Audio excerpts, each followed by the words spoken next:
All right, thank you all for tuning in to WGHC 98.3 FM, your voice, your music, your station. My name is Jeff Badu, and I'm a parallel entrepreneur and a wealth multiplier. I'm the founder and CEO of Badu Enterprises, LLC, which is a multinational conglomerate in the finance industry.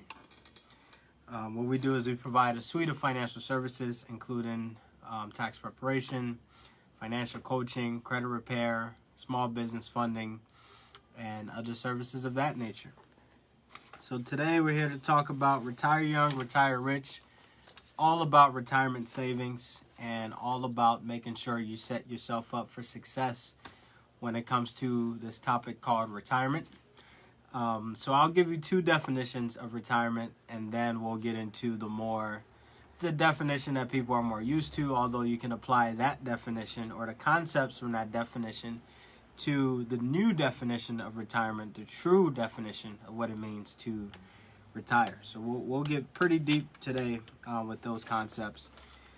But before we do that, as usual, let's kick it off with the market report. This report is as of October 16, 2020. Each of the benchmark indexes essentially advanced last Monday. So Monday we had a pretty good day, climbing to their highest levels in more than a month. We had a fabulous day on Monday. The NASDAQ advanced 2.6%, S&P 500 gained 1.6%, the Dow added 0.9%, the Russell 2000 0.7%, and the Global Dow picked up 0.7%. The Treasury market was closed for the Columbus Day holiday. Crude oil prices fell and the dollar was mixed. Mega caps and tech stocks were big risers, and let's see here, along with communication services, consumer discretionary shares, and also financials. Stocks fell last Tuesday on dampened stimulus hopes. So basically, remember, we're going back and forth with this new stimulus bill that's supposed to be passed. We have millions of small businesses that are out there literally dying right now, and they're still battling it out in Congress to determine whether or not they want to pass the stimulus bill. So stocks fell last Tuesday because of that. I mean, it's like a roller coaster. Every time hopes go up, stock market goes up. Every time hopes go down, stock market goes down. The Global Dow dropped 0.9%, followed by the Russell 2000 0.7%. Then we got the S&P 500 0.6%, then the Dow 0.6%. Last but not least, the NASDAQ, which is composed mainly of technology stocks, at negative 0.1%. Treasury yields fell while crude oil prices and the dollar rose. Real estate and financials fell sharply as bank stocks dropped nearly 3%. Equities continued to slide last Wednesday following more rhetoric downplaying the prospects for a stimulus deal in the near term. So same thing basically happened, where Wednesday they just kept saying the stimulus won't be passed. Lower third quarter earnings figures from some big banks added to investors' trepidations. By the close of trading last Wednesday, the Russell 2000 dropped 0.9%, NASDAQ 0.8%, S&P 500 0.7%, the Dow lost 0.6%, then the Global Dow 0.4%. Treasury yields sank as bond prices increased. Crude oil prices advanced for the second consecutive day, while the dollar weakened. And then most of the major sectors ultimately were hit hard last Wednesday, with the largest declines in consumer discretionary stocks, communication services, and real estate. So Wednesday, basically the same deal as Tuesday, where since there's not really a lot of hope for the stimulus being passed, it's just a lot of back and forth with this whole stimulus, this whole political thing that's going on in the world. Elections are next month. Please go out and vote. Take it for whatever that means. And, just do what you can to make a change. Last Thursday proved no better for stocks, marking the third consecutive day of decline. So we had 3 straight days of declines. Of the indexes listed, essentially Only the Russell 2000 posted a 1.1% gain. The global Dow fell 1%, followed by the NASDAQ 0.5%, the S&P 500 0.2%, and the Dow 0.1%. 10-year Treasury yields advanced, crude oil prices dropped, and the dollar was mixed. Investors pulled back from technology stocks as FANG, Facebook, Apple, Amazon, Netflix, and Google. Those are the FANG, the stretch A, FAANG stocks. Following news of stiffening COVID-related lockdowns in Europe. So Europe is going through it. COVID-19 cases are going up in Europe. And then also increased unemployment claims in the United States. Market sectors that fell last Thursday include healthcare, communication services, IT, and materials. Now let's see what happened on Friday. Stocks were mixed last Friday as the Dow, the S&P 500. The global Dow ultimately posted marginal gains, while the NASDAQ and the Russell 2000 lost value. Treasury yields climbed, crude oil prices dropped, and the dollar was mixed. And shares of large technology companies and energy stocks plunged. Investors got more discouraging news on possible virus relief from Democrats and Republicans, as it appears nothing of substance will happen until after the November 3rd election. So basically, investors are scared out of their minds that no stimulus will be passed until after the election, whoever becomes president at that point, which is not good news for the market. Anytime you get that where the economy is tanking, for lack of a better term, people are literally dying and starving, and the government can't get it together and say, hey, let's go ahead and pass this relief package for people that truly need it. But instead, they're allowing politics to get in the way of that, which is crazy. It's crazy. I personally will never understand politics. I personally never plan to be involved with such activities. And I just I personally don't really see any value in it personally, when you have so many people with they put so many unnecessary needs ahead of true needs, real needs, like, hey, a stimulus that's actually going to help people, help rescue people. Instead, we're putting political agendas ahead of survival agendas, which makes no sense, to the point where our own president caught the COVID-19. So maybe that's a lesson learned there. But nonetheless, for the week, the Dow, the NASDAQ, and the S&P 500 posted moderate gains, while the global Dow and the Russell 2000 lost value. Year-to-date, NASDAQ is up more than 30%. My goodness. Powerful. NASDAQ is just killing it this year. Up 30% so far this year, pushed higher by mega tech stocks. So FANG, you have Facebook, Apple, Amazon, Netflix, and Google. Those are the FANG stocks, and I'm sure Tesla will be soon joining. So we have to put an acronym somewhere in there. Maybe it's the FANG, FAANGT, because Tesla is taking over the world. If you're not in Tesla stock, I think you should be.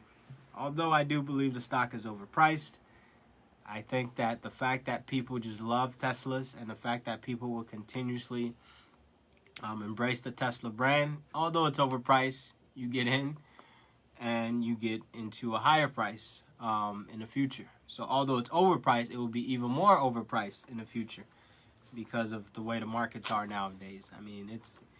Let's just say it's hard to find anything at a discount right now, unless you really, really do your research in the market. The S&P 500 is nearly 8% ahead of last year's pace, which is crazy. We're in a pandemic. We're in a quote-unquote bad year, as some people have made it out to be. While the Dow is barely above the break-even point. Crude oil prices are up $40.54 per barrel to $40.75 per barrel. Price of COMEX gold is down $19.3420 to $19.0190. So far this year, the Dow Jones is up 0.24%. NASDAQ, composed mainly of technology stocks such as Facebook, Apple, Amazon, Google, Netflix, And then also you have Microsoft, which I'm shocked is not in the FANG stocks, because Microsoft has one of the highest valuations in the world, or basically market capitalization. NASDAQ is up 30.08% so far this year. And I'll repeat that for those who may have not caught that. The NASDAQ, composed mainly of technology stocks, is up 30.08% this year in a year where it's a pandemic. I'll let you do the math on that one and take that however way you want to. S&P 500, composed of the top 500 stocks in the U.S., is up 7.83%. Huge. In a bad year, the U.S. Stocks, or at least the big stocks, are very resilient. While small businesses are going out of business, the bigger businesses are simply getting bigger. Take it for whatever you want, but ultimately it means that you should be in the stock market in some way, shape, or form. Russell 2000 is down 2.08%. Global Dow is down 6.36%, which means that global stocks aren't doing too well this year compared to U.S. stocks. Federal funds rate is at a mere 0%. 10-year treasuries is at a measly 0.74%, sorry. Eye on the week ahead this week. The housing sector is in the news this week, while the latest reports from September is available. The number of building permits issued and housing starts slowed in August compared to the prior month, which means that people are building less, essentially. The September numbers are expected to show a slight increase over the August totals. Sales of existing homes have surged over the past several months. Total sales jumped in August 2.4%. A similar increase is expected for September. So basically, what has happened is that people are selling their existing homes more than they are building.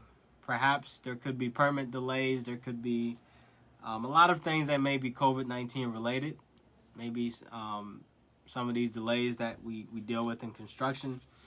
However, existing sales, people are selling left and right. Maybe they're scared that there might be a market crash. I don't know. People get scared over these things. Now let's get into the main topic of discussion today, which is retire young, retire rich. And that's a quote, or that's actually a book from one of my mentors, Robert Kiyosaki, Mr. Rich Dad, Poor Dad himself. He has a book called Retire Young, Retire Rich. And that's what I dedicated this presentation as a title, at least. Retirement is not, unfortunately, is not something a lot of people tend to think about for whatever reason. They think that they'll live forever, that they'll work forever. Warren Buffett, one of the wealthiest men in the world. And by the way, me personally, I listen to, give or take, about 2 to 3 hours every single week of content, videos from billionaires and millionaires sharing their perspective on success, on wealth building, on things that people aren't doing that they should be doing. And one of the things that I came across when I started doing this was Warren Buffett. He said one of his top things in life is if you don't learn how to make money while you sleep, you will work for the rest of your life. Literally, you will go to work, you will punch a clock, you'll do whatever, run a business. You'll be doing that for the rest of your life if you don't know how to make money while you sleep. Because what happens when you're injured? What happens when you're sick? God forbid, COVID-19 comes. What happens then? Your money stops. The money slows down. So ultimately, when it comes to life, when it comes to retirement, it's very important to make sure that you have multiple streams of income, preferably passive streams of income. Money that you can make while you sleep, while you're on vacation, while you're at work, while you're at home taking care of your kids, while you're at a party. Passive income is money that comes in no matter where you are. Michael Jackson right now is making passive income. Every time you go on YouTube and watch one of his videos, let's say Thriller, he actually makes money off the YouTube ads that you click on. So that's powerful. To make money while you're even dead, I mean, that's what you call passive income. That's very powerful. So it's very important to save for retirement. Now, I guess let me go into the definition of retirement. The American definition of retirement is when you don't have to work anymore and you're 65, 67 now and older. So once you hit age 67 and you don't have to work anymore, that's quote-unquote retirement. Well, for me, I listen to... So usually when most people are doing something that it's not working, I tend to listen to other people that are doing things that are actually working. So when somebody tells me, go to work, get a job, or get a job with a pension, retire at age 67 when you don't have to work anymore. When the average American doesn't even have enough money to retire, period. I mean, at all. They don't even save for retirement. So what I learned was that retirement is when you don't have to work anymore, period. It doesn't matter what age you are, you can be retired. It doesn't matter your race, your ethnicity, your age. It doesn't matter the type of job you have. As long as your passive income, money that you don't have to work for, exceeds your monthly bills and your lifestyle and every other dream that you ever dreamt of, you're technically retired, or in other words, financially free. Which I'm proud to say that as of 2019, that's when I became financially free. So ultimately, the definition of retirement, so when we talk about retirement, I want you to think about the latter definition. The fact that you don't have to work anymore, period. But at the same time, if you're old school, and if you want to think about retirement in a more traditional way, which is fine, it's okay, nothing wrong with that. But if you want to think about retirement in a traditional way, then these same principles still apply to you. A majority of the U.S. population, or the world in general, isn't financially prepared for retirement.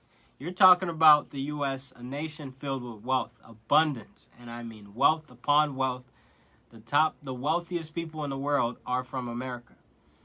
You're talking billionaires. You're talking millionaires. You're talking people that have true wealth. And then you're talking about, even if you're not a millionaire or billionaire, you have resources at your fingertips. If you're listening today, you have a cell phone, a smartphone.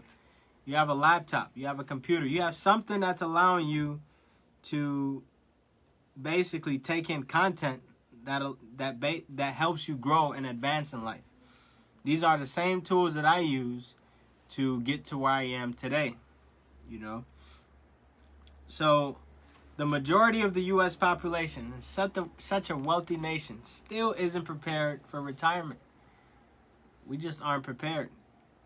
And some people think you need to go to school. Although it is important, I think everybody should go to school.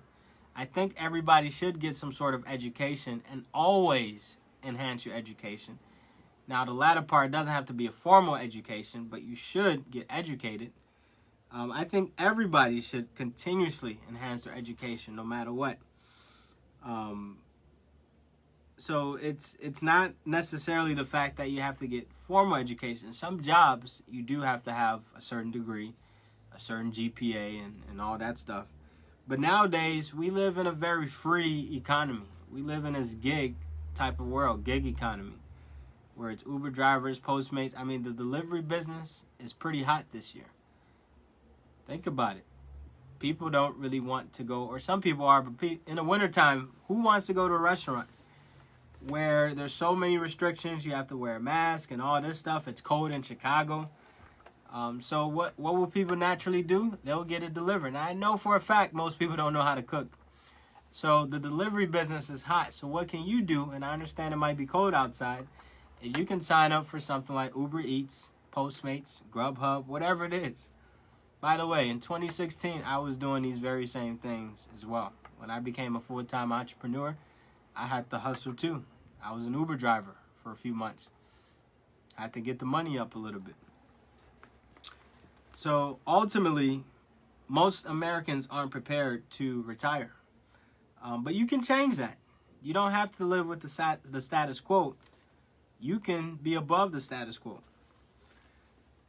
Social Security benefits will be significantly depleted in the future. By the time I, quote unquote, retire according to the traditional 67-year-old definition, I'm 28 years old right now.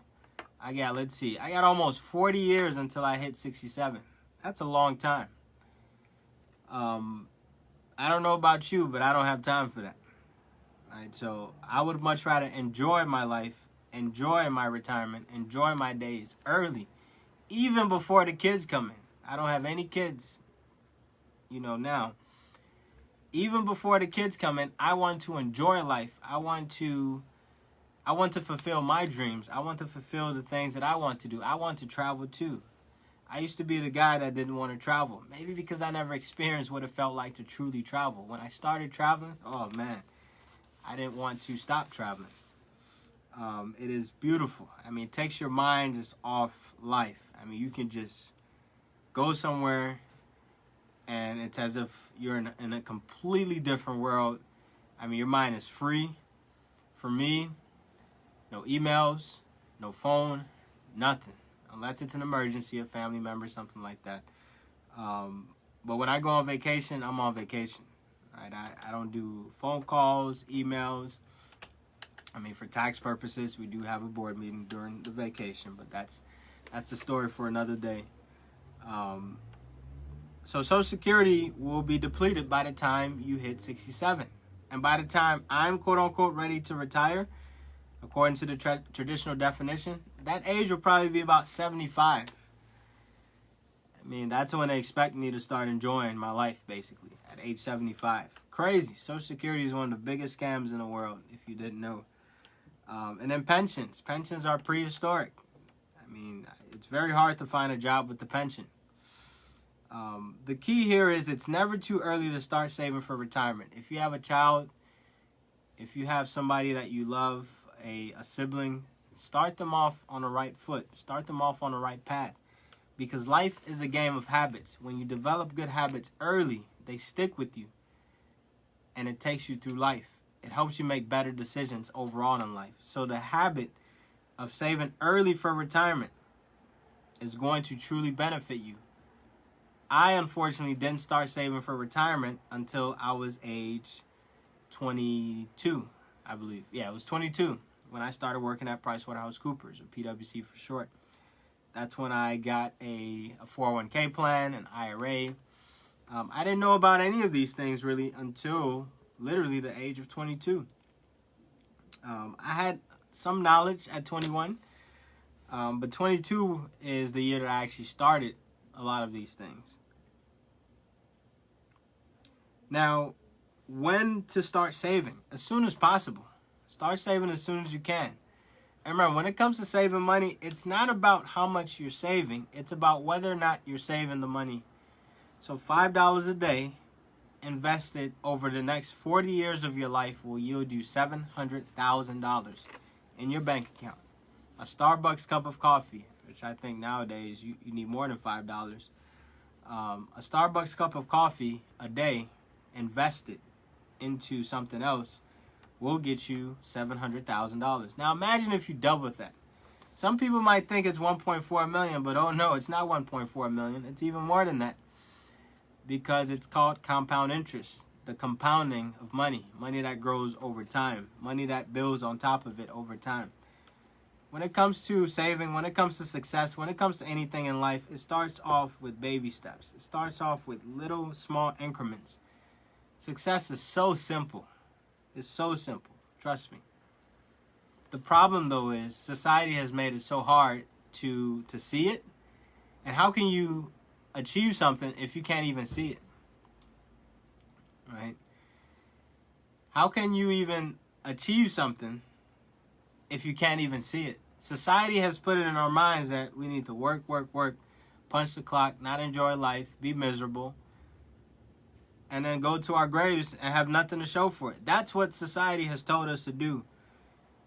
But we can change that all around. We can do an entire 360 spin and say, you know what? I need to do better today. From this day moving forward, I am going to do better, and I'm going to start saving for retirement. $5 a day. Download an app called Acorns and put it on autopilot. $5 a day. As a matter of fact, I challenge you, over the next 30 days, I challenge you to invest $5 a day using the site Acorns. And just show me what happens. I've had countless of success stories. I have clients who, they started a year ago, now they have $3,000 in their account. Somehow magically popped up. $3,000. More than the average person saves, in the U.S. And that's just over a year. Now imagine if they did this over 40 years. $700,000 in their account. Maybe not enough to retire, but that's just $5 a day. Everybody listening right now can invest $5 a day. And if you can't, then you shouldn't have a smartphone right now. I'm sorry to say that. It's as simple as that. If you cannot invest $5 a day, you should not have a smartphone. And I know we have the latest ones too. We don't just have a flip phone, $50, $20. We got the $1,000 plus iPhones, the latest ones. So if we can buy that, we can invest $5 a day. Trust me. Compounding at these rates, my goodness, it's crazy. If you're a college student or if you're a high school student, start saving in college. If you just graduated, start saving the moment that you start working full time.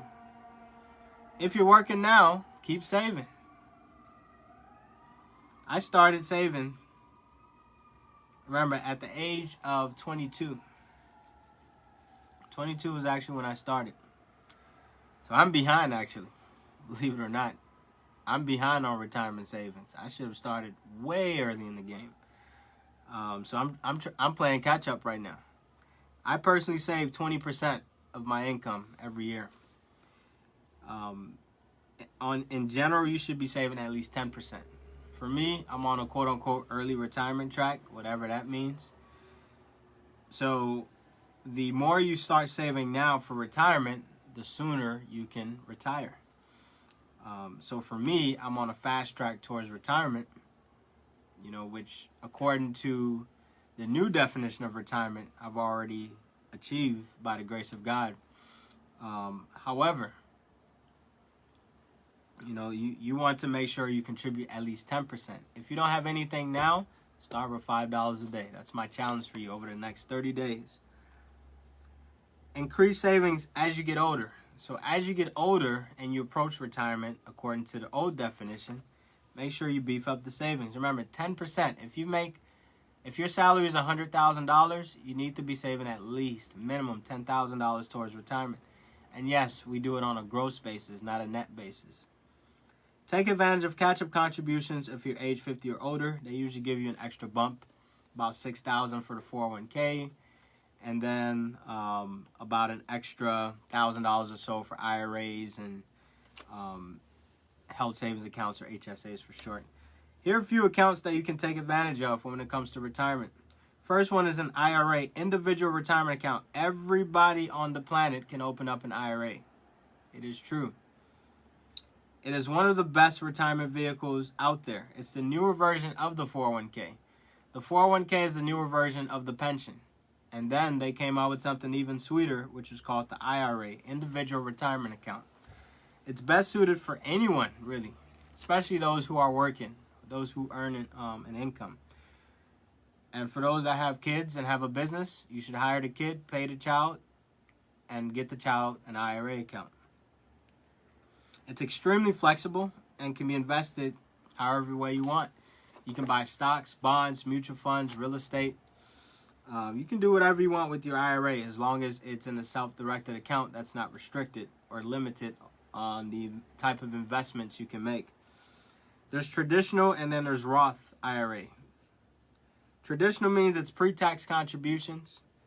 Simply, basically, you have to pay taxes when you take the money out. I'm not a big fan of traditional, just so you know. It's the fact that I have to pay taxes at a later time, which might be at a higher rate than I'm in right now. I don't really like that. It's a bit too, it's a bit skeptical for me. And then it does grow tax deferred though, meaning that your earnings, so if you have 1,000 and you end up with 1,100, that's $100 gain. You're not taxed on that $100 gain now. You're taxed on it when you take the money out in retirement, hopefully. So it's pre-tax contributions. You do get a tax write-off once you put money in, so that's a benefit, assuming you're not over the income limits. It is tax-deferred growth of earnings, and then it's taxable withdrawals. Then there's the Roth, the after-tax. I love this one. Strongly recommend this one over the traditional. Roth means it's after-tax, meaning that you use after-tax dollars, aka you don't get a tax deduction. It is tax-free growth. You'll never, ever, ever have to pay taxes on the growth of it unless you take it out prematurely, and there's ways around that if you're working with a good tax professional. With the Roth, there's non-taxable withdrawals, meaning you don't have to pay taxes when you take the money out. Beautiful, beautiful strategy. Let me just give you guys some history. The highest tax rate in the U.S. right now is 37%. The average tax rate in the U.S. is 60%. The highest tax rate in U.S. history was 94% back in 1944. Will tax rates go up? I bet it will. So that's why I don't like unknowns. I like to use what I know now to make the best decision. So I like to make decisions off things that I do know. I would much rather not face the unknown in the future. I would much rather face the beast that I know now so that I can be better off in the future. Now, we don't know what beast I'll face in the future. However, I do know that the beast that I'm facing now, there won't be a bigger beast in the future. Basically, I know that by paying the taxes now, I won't have to pay it later. That is a guaranteed fact. No matter what happens, you won't have to pay the taxes. And your kids, your beneficiaries also won't have to pay the taxes. So that's huge. Roth is awesome. Traditional is best suited for high earners. Although once you hit a certain limit, you actually cannot deduct the money anymore. So instead you do what's called a backdoor IRA, where you roll over, you put in money to traditional, you don't get the tax deduction, but you roll the money over into a Roth IRA. It's called the backdoor Roth IRA. Roth is best suited for low to mid-income earners. Principal in a Roth can be withdrawn without penalty at any time, although not recommended.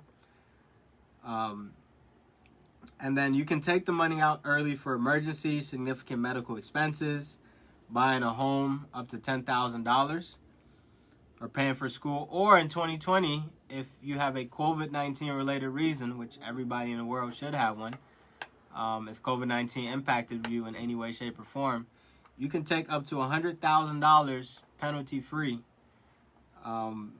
which is huge. So I tell my clients, hey, if you have a great investment opportunity, this might be your loophole right here. Maximum contribution is $6,000 across all IRA accounts each year. It used to be $5,500, but now it's $6,000. Roth is typically better than traditional. Can start withdrawing money for any reason without penalty at age 59 and a half. So that's something to keep in mind. Try to be diversified with Roth versus traditional. Maybe do 75% Roth, 25% traditional. Honestly, you don't really have to follow that rule.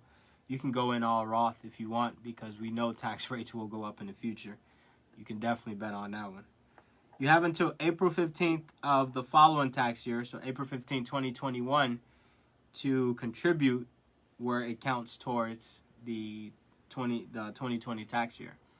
So now we're in 2020. You have until 2021, April 15th, to put in money in the account, and it counts towards 2020. It's kind of a weird rule, but hey, anything that gives us loopholes, we're all for. We're never against. So that's the IRA. This is something open outside of work. This has nothing to do with work. This is something that you open on your own, and it's flexible. You control it. It's beautiful. It's a beautiful account. I think everybody should have an IRA account. Control is very important when it comes to money. 401k, old school way of saving for retirement, although it's better than a pension. Still a great option. Don't get me wrong. Still a great option.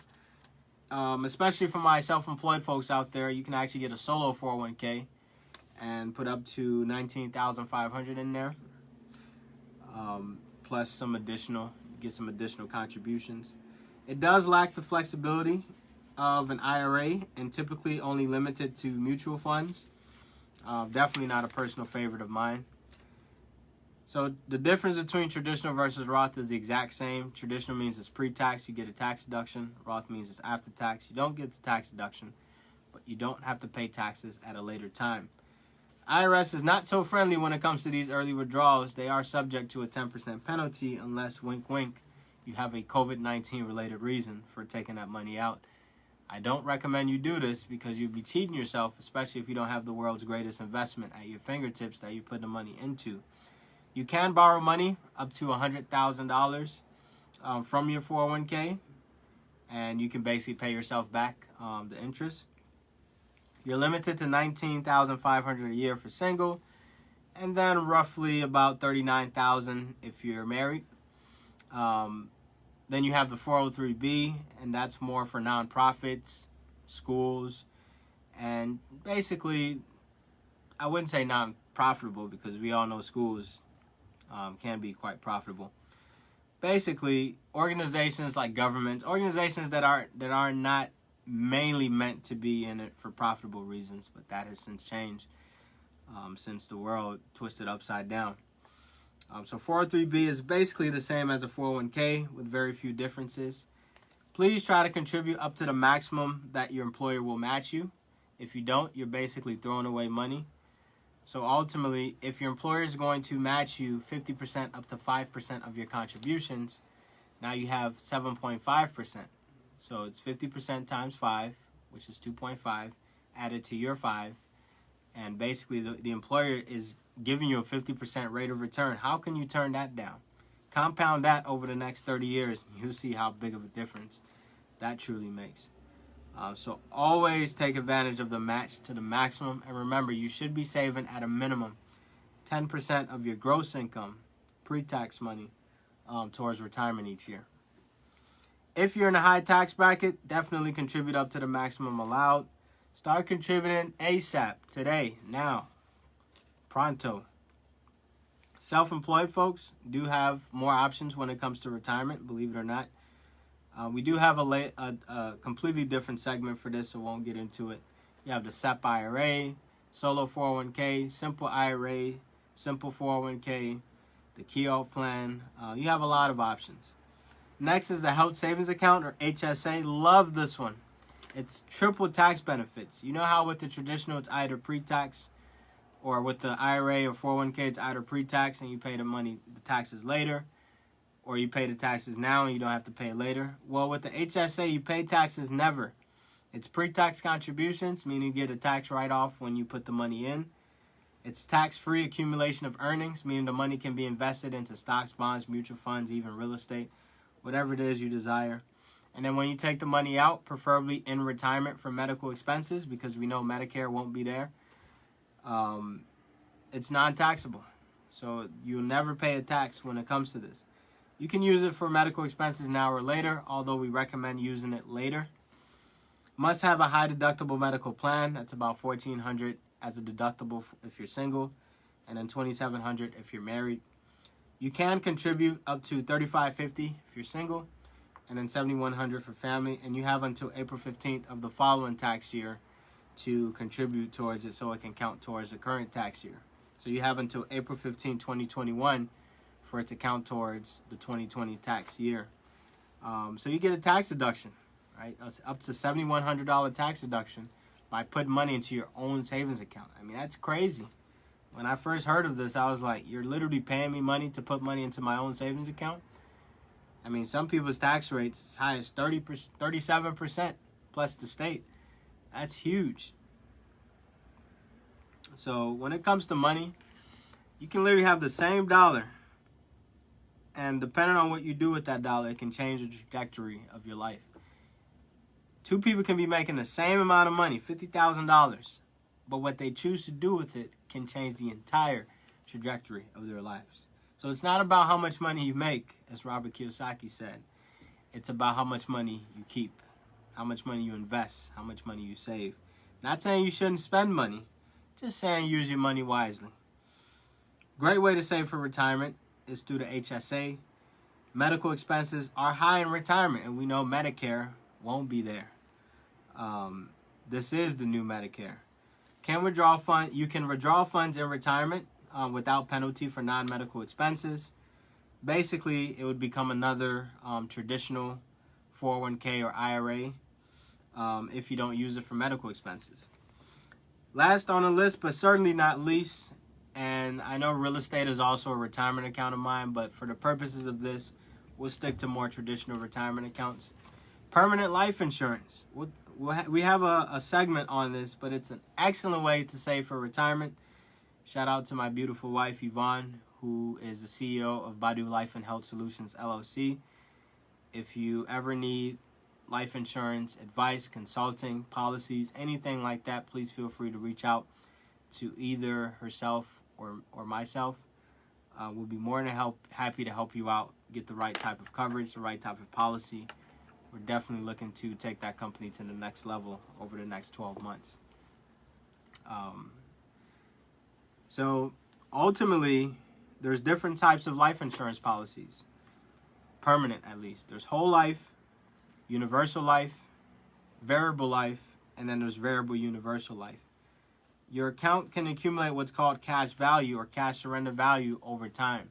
So you put in $100, $20 goes towards your life insurance, $80 goes into an investment account, and it accumulates over time. Now remember what we talked about with compound interest.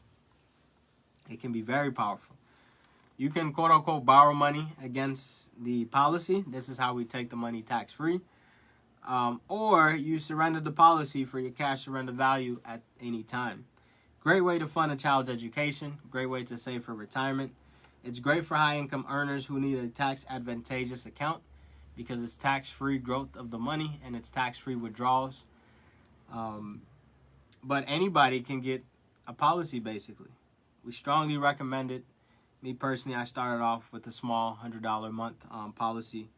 Ever since then, I have since upgraded. And you don't have to pay premiums after a certain age on some policies. Right? So once you hit age 65, for example, they have a 65 life policy where you don't have to pay any premiums. You don't have to put any money into the policy once you hit age 65. And it's best to be diversified. I mean, you should have your money in all these buckets. Because if you put all your eggs in one basket and that basket, drops, then, I mean, that can be dangerous. Let's just say that can be very dangerous. A lot of people that were in 2008 know exactly what I mean when I say that. And even those who started off this year, I mean, it was getting ugly. But we did since recover, and all is not peaches and cream, but we're getting somewhere. To conclude, do something now that your future self will thank you later. Start saving now so that your future self will thank you later. Even if you aren't here to spend your money in the future, at least somebody will be to be able to reap the benefits of it. Hopefully it's the right person. Right? Hopefully it's not some knucklehead off the street. Hopefully it's somebody that you truly love. You must save for retirement or you risk living in poverty. You risk working for the rest of your life, as my mentor Warren Buffett said. If you cannot find a way to make money in your sleep, you will work for the rest of your life. It is a well-known fact, and I know nobody that's listening right now wants to go through that. Nobody, trust me. Even if you were able to work, you would not want to work the rest of your life. Trust me. Older people working at Walmart. Let me give you this hard but necessary fact. Some of the older people that you see, or most, I would even go as far as saying that. You see a 70-plus, 80-plus year old working at Walmart. They mainly work there not because they want to, but because they have to. Because they did not save enough for retirement. I'm telling you, next time you see somebody that you might know that's working there, just maybe put them to the side a little bit. Just have a real conversation with them and ask them. Now, I noticed that you've been working at Walmart. I was just curious. I know that I heard that you retired, but I see you working here. I mean, do you mind giving me some advice? You don't even have to say, why are you working there? just ask them in a nice way. Do you mind giving me some advice as to, how to make sure I'm living the best, or how to make sure I retire appropriately? However way, find a way to word that in the best way, and not a mean or any sort of way that would offend anybody. But just ask them. Just ask them like I know you. Maybe it's an uncle, maybe it's an aunt, maybe it's somebody that you know, and just ask them. Like, is there a reason why you decided to choose to work at Walmart? However, I heard that you retired a few years ago. And just see what they say. Don't sound harsh. Don't sound mean. Don't sound in a mean tone. Just sound in a very laid-back, calm, relaxed tone. And just see what happens. I guarantee you, most people, what they'll say is, unfortunately, they have to. Because they can't pay their bills if they don't. They didn't do what I'm telling you to do right now to save for retirement. The average person does not have anything really, to be honest, save for retirement. And you're talking about a pandemic. You're talking about a financial quote-unquote crisis. You're talking about a recession. I mean, it's hard. But you can do it, though. You can definitely do it. Find ways to make money work for you, even while you sleep. That's one lesson that I've learned from my mentor, Warren Buffett. So with that being said, thank you all for tuning in to WGAC 98.3 FM, your voice and music, your station. I unfortunately will not be here next Monday because I have a very important event. I'll actually be out of the country. Remember, we travel in silence. We may reveal the location and everything like that. But I won't be here next Monday. I'll be here the following Monday. And with that being said, hope you all enjoy the evening. Please don't work too hard. Remember, learn to make money work for you so that you don't have to work too hard. With that being said, my name is Jeff Badu, and I look forward to continuously delivering you awesome content. Thank you.